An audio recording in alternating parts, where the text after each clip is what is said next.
महादेव के अंदर ध्यान होती है स्वयं अपने आप भू जमीन से निकली हुई भगवान भोलेनाथ की पिंड है।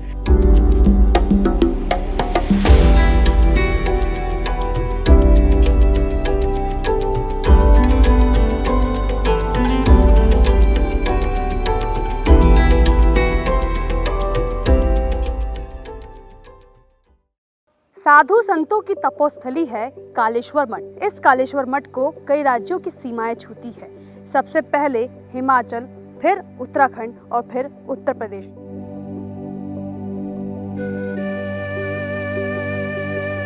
इस प्राचीन मठ का निर्माण द्वापर युग में किया गया था। मठ की बाहरी दीवार पर भगवान शिव जी का एक विशाल चित्र देखने को मिलता है।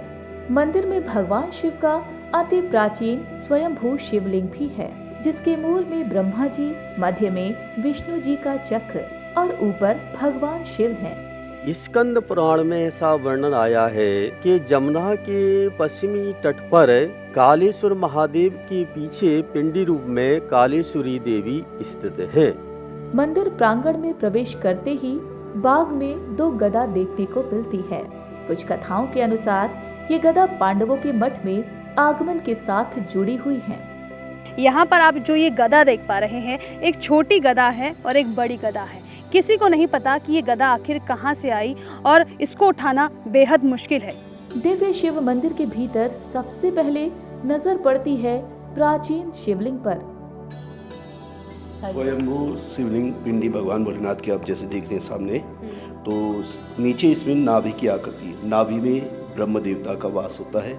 चक्राकार देख रहे हैं हम, चक्र में भगवान नारायण भगवान का वास और स्वयंभू लिंग रूप में भगवान महादेव विराजमान यहाँ पे। कहते हैं कि महंत कालिका जी के तप के चलते शिव जी ने उन्हें दर्शन दिया और फिर पिंडी रूप में यहाँ विराजमान हो गए। कि यहाँ पे कालिका नाम के महात्मा थे। उन्होंने इस स्थान में भगवान भोलेनाथ महादेव का घोर तप किया। उनके तप से भगवान भोलेनाथ महादेव ने साकार रूप में उनको इस स्थान में दर्शन दिए। उनके तप से प्रसन्न थे। उन्होंने कहा वर मांगो, आप जो आपकी वर की इच्छा है वर मांगो, आपके तप से हम प्रसन्न हैं। उनका भगवान मेरी कोई इच्छा नहीं है, मैं तो ये चाहता हूँ कि सदैव आपके मुझे दर्शन हो। तो कहते हैं उन्हें भगवान ने तथास्तु का आशीर्वाद दिया और अंतर ध्यान हुए। महादेव के अंदर ध्यान होती है स्वयं अपने आप भू जमीन से निकली हुई भगवान भोलेनाथ की पिंड है। अब आपको दर्शन करवाते हैं स्वयंभू माता पार्वती मंदिर की। माता के दर्शन के लिए गर्भगृह की ओर जाना होता है। इस मंदिर का निर्माण पांडवों ने करवाया था। कहते हैं नकुल, सहदेव, युधिष्ठिर और अर्जुन ने माँ के इस मंदिर का निर्माण किया। ऐसे में भीम सो रहे थे और नकुल, सहदेव सूरज निकलने से पहले मंदिर का निर्माण कर चुके थे। तो ऐसे में भीम ने सोचा कि अगर ये बात नकुल, सहदेव मुझे कहेंगे तो मेरा मजाक बन जाएगा। तो उन्होंने मंदिर का जो दिशा है उसे ही बदल दिया। मंदिर की दिशा पूर्व से पश्चिम की तरफ कर दी और नहाने चले गए यमुना में। और जब जैसे ही चारों भाई आते हैं तो नकुल, सहदेव भीम को छेड़ते हुए कहते हैं कि आपने तो मंदिर के निर्माण में कोई मदद नहीं की। तो उन्होंने कहा कि मैंने मंदिर के निर्माण में मदद की है, आप जाकर देखिए। और जब वो आकर देखते हैं तो देखते हैं कि मंदिर की जो दिशा है वो ही बदल जाती है, वो पूर्व दिशा पश्चिम में आ जाती है। जब भगवान भोलेनाथ महादेव यहाँ पे पिंडी रूप में विराजमान हुए तो माँ भगवती ने भी इच्छा की कि मैं भी यहाँ पे पिंडी रूप में विराजमान हूँ। मंदिर में पांडवों के आने के पीछे की कहानी भगवान श्री कृष्ण से जुड़ी हुई है, क्योंकि कृष्ण जी ही पांडवों को इस मंदिर में लेकर आए थे। तो पांचों भाइयों में क्लेश था, मतभेद था कि हम अगर ऐसा जुआ वगैरह जो उन्होंने किया था वो नहीं होता तो हमें यहाँ नहीं आना पड़ता, जंगलों में नहीं भटकना पड़ता। बाकी ये है कि वो मातृ प्रेम इतना था उनका कि एक दूसरे भाई से बात किए बगैर भी नहीं रह सकते। अब मन में चाह रहे हैं बात करें पर जिद को बात भी नहीं कर रहे थे, तो क्लेश उनका जो है कौन दूर करे। तो कहते हो पांचों जो है भगवान श्री कृष्ण का जो है मनन करते। जब मनन करते भगवान श्री कृष्ण के सामने आ जाते और पांचों भाइयों को जो है इस स्थान में लेके आते हैं।